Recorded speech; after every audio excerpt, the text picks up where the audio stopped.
table. He had One Man Gang and James Riley. I can't. No. Terrible. He had Shannon Moore. I mean, he had guys I really had no interest in or have already. So, I don't have many vices in life when it comes to like autographs. I just like to get wrestling cards signed. I put them in a little frame. They go on my wall in the studio. That's it. I mean, I got books of 8x10s just sitting in my drawers collecting dust. I have 35 Hacksaw Jim Duggan signed 2x4s that I made Sims get me signed to raffle off shows, and they're in my fucking car, and nobody wants them. Can't even sell them on eBay? I never tried. eBay don't buy anything. Nobody wants Duggan anymore. I told Sims too. I said, you better update that fucking little poster you got, 'cause everybody's dead. Everybody's dead. They're all fucking dead. I feel bad, but come on. So what Jack told him to do. They're all fucking What do you want him to do? Put little skull and crossbones above their head? I just said spend some money and make a new fucking poster. He's gonna go nuts when he hears it. The new fucking, that ESS thing he's got. Like, spend a little money and just fucking put some people on there that aren't fucking 90 and that are still here on Earth. Oh, man. No, I don't need to do it. Sims would have never let that happen in Florida. He would have fucking clotheslined it. No, Jesus. You can't get it near anybody when Eric's got a fucking table. The juke kicks him. He goes fuck nuts. He's got a special bag. I like Sis. Everybody rips him apart, and I like he's him. never. That's right by me. As far as I know, he's never done wrong by me. So, and he's helped me out a couple of times, and he always hooks me up with getting my card signed. Like last night, I had a Manny Fernandez card. He got it signed for me, so it was cool. So. He keeps texting me the name Manny Fernandez all fucking week. Manny Fernandez. I don't know about that, brother. He looks like I could go into my mechanic, and he could be Manny Fernandez. They look like fucking twins. It's true. He wrestled last night. Who did he work? Who the hell did he wrestle? He wrestled. Oh shit! Like I should know this. Let's see. Hold on. I know my boy Dirtbag Dan worked last night. Yeah, he made his return.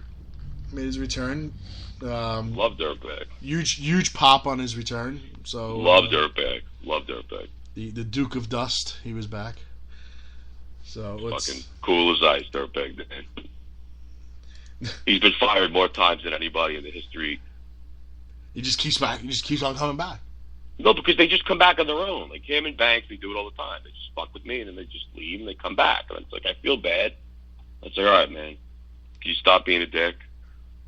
It's all love at the end of the maybe day. you should ask them if they stop being a dick, like, forever, not just temporarily. No, they won't. No, they have a 6-month period, and then they snap. They have a 6-month period where they were good boys, and then they become dicks again. And then the other fucking asshole, Moose, roused them all up. That's how it works. It's a chain of fucking just aggravation. Now, let me ask you a question. I have Shoot. Fellow promoter, friend of mine, Dave Mucciarello. You guys still got heat? What's going on with those used to? I don't think there's any heat. I think I just haven't seen him in a very long time. I mean, we had a situation. I don't think it ended positive. I think maybe I could have handled it better. I think so. But I was there for that show, the Jim the Anvil show. Oh, I couldn't remember who the fuck it was, but yeah, you pretty much buried Jim the Anvil in that show. I definitely should have handled it better, but I think people fucking even myself, I'm involved, and it's like, yeah, we gotta. I even said it. It's funny. I was talking about him 4 days ago. Mm-hmm. I just said, man, that fucking thing. I couldn't remember what it was. This is the thing, man. Back in that building with. I know Shane Douglas was on the show, but I probably should have done that. I gotta reach out to him and fix that situation, man. I say reach out. I say reach out to Mooch. He's a good guy. He's a good dude, man. He's a good guy. He brings in prime talent, and he's not he's not a jerk off. Let's just put it down. I'll get heat with Sims, brother. Oh, stop.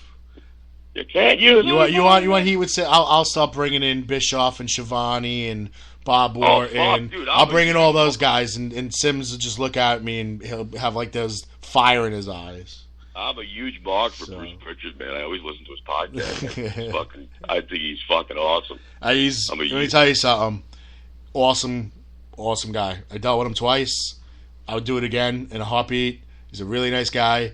He's a little hard to read at the beginning because he's very dry and sarcastic, so you don't know if he's fucking with you or he's kidding or he's serious. But he's a funny guy, so. And he's a nice guy, easy to work with. Same thing with Eric Bischoff. I heard all these bad things about Eric Bischoff.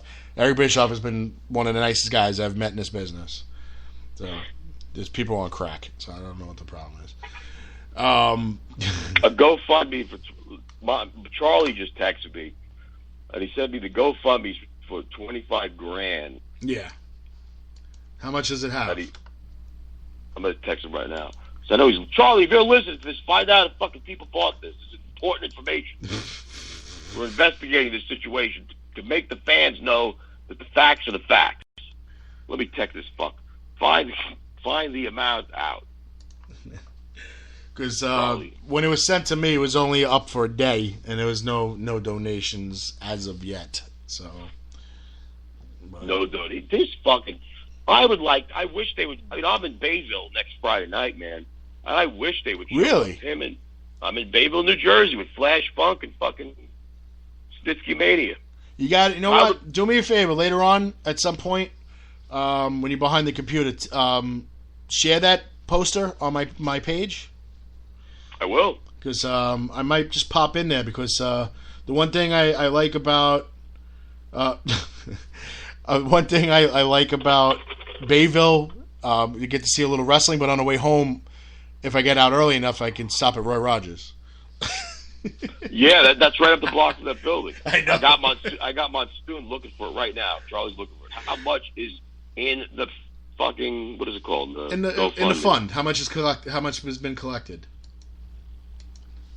He's on it right now. He's searching for it, so find out. I have somebody offering to give me Eric Plesket's phone number. I'm like, no thanks. I'll call that fuck. I don't give a fuck. Fuck him, that weasel motherfucker. I want to ask him. No. I have Frank's number if you want to call Frank. Frank is the Italian guy in Brooklyn that owns Sonny John's Pizzeria by fucking Avenue N that I went to see when I did the Five Boroughs ring rental. So that's the only Frank guy. This guy's name isn't Frank. It's impossible. Charlie's looking right now for this GoFundMe information. We're doing an investigation right now, man. I'm excited about it. No, we got Flash Funk, man, fucking working Kyle the Beast and Arcadia in a triple threat. It's the greatest fucking match in the history of our sport.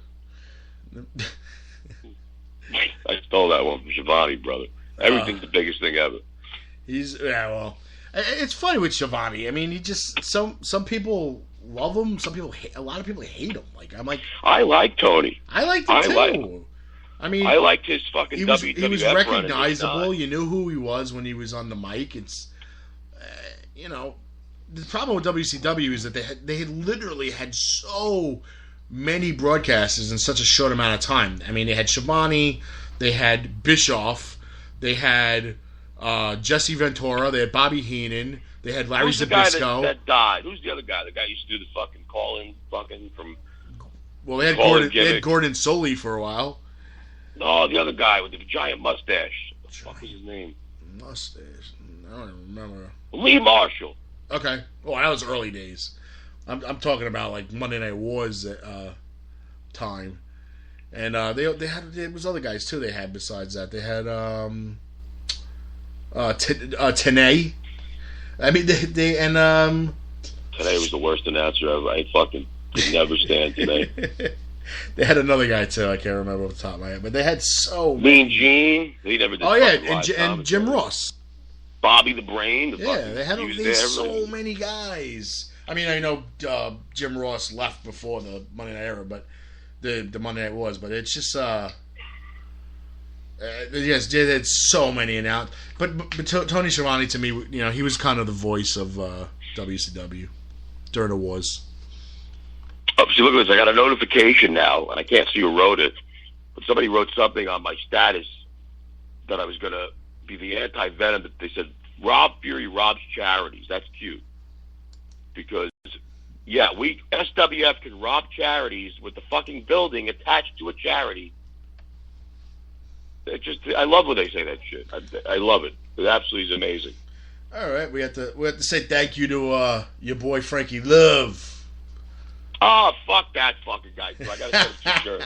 But he posted the card poster on my page for me. He just ordered. I gotta send him out his shirts that he ordered. Man, Frankie's fucking nuts. Frankie's crazy.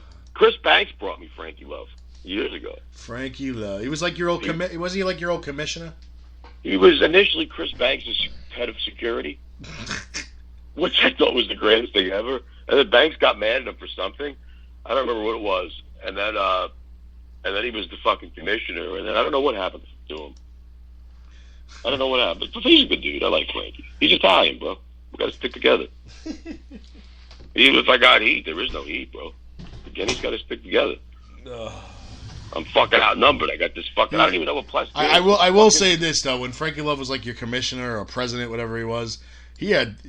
I don't know if he did he not have mirrors in his house because he used to wear the worst wardrobes. I don't know why we did that. It's a very different company now. It's a very different company. Right now, Dirtbag Dan and those guys are at the helm of the company. So, they're fucking. It's a very different writing crew. So now, cool because when is Rob Fury, the unbreakable Rob Fury, going to step away from the ring and just concentrate on running the business? Well, I've been working less. I've just been honest to God. I mean, I've been working less. I took some time off to just kind of try to get back in shape and just heal my body. But every now and then I go out and I work. I like to work with the younger guys, actually. The new guys coming in and just see what they got. But I think after fucking 38 now, 17. I think probably there's a couple of matches that I do want to do, but I think by 40, I think it's I'm not going to be out there in tights at fucking 40. I mean, so I think there's probably 20 matches left, but I just got to pace them out right because I have things that are broken in my back that I need to fix. Yeah, well, you're going to need tights to hold your fucking back together, so it gets but then I get to the point where if I don't take a bump, I'm in so much fucking pain that if I don't do anything, so I'm trying to pick and stick. If we do 25 shows a year, I might only work 4 of them now because there's a lot to do on the business end. I know Joey doesn't work a lot either. He works when he feels like it. And that's a good thing. When you kind of can just work when you want to work. Yeah. And that's so for me, it's you guys got to be careful. I mean, this is coming from older than both of you. So I'm old now, brother. You got to be careful. I mean, you hit. First of all, when you get over 30s, things don't heal the same. But then you start getting into 35 plus, and you're doing what you guys do, especially on a monthly basis, sometimes multiple times a month. The damage you're doing internally that you don't know yet, you're not going to find out until later. That's why the shelf life of professional wrestlers is so much less than boxers or UFC fighters. It's the slaps to the chest, the pounding of the chest. I mean, it's doing damage to your heart. I was reading something about that, with the chops, and I'm like, fuck, I hate chops. I hate taking them, but I like to give them. I think, but besides that and the super kick, it's probably the most overdid move or thing done in a ring. Brother, I got a clothesline, a suplex, a side slam, and a Michinoku driver. Occasionally I'll fly. That's about it. It's not much. I got 5 moves. It's so basically, he's saying everybody super kicks. Everybody no-sell super kicks. Well, that's another thing that fucking drives me nuts. Is that 25 fucking super kicks in a fucking match. A guy kicking out of a fucking top rope pile driver on 2 on the first match. What the fuck is believable after that? You got to shoot somebody. Charlie's like, give me a woman newscaster. Fucking Oprah. White Oprah says, I can't find anything. It's been shut down. That's not a good sign. What's this other fucking guy's name? What's his other secret name? Lester? His secret name. Lorenz Dean. It's Larenz. Dean. DEAN. Lorenz. There's no way that's this fuck D. What is it? D. Now he's